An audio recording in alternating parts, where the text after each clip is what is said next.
Welcome! Today I'm showing how to change screen recorder quality into a Samsung Galaxy S22 Plus.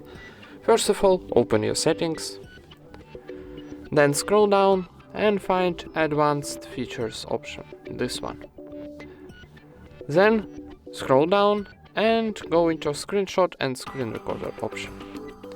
And here on the bottom we got Screen Recorder block option. So here we got our video quality option, and here you can change, for example, high, medium or low quality. So let's try medium, and you can click, choose, and it's saved automatically.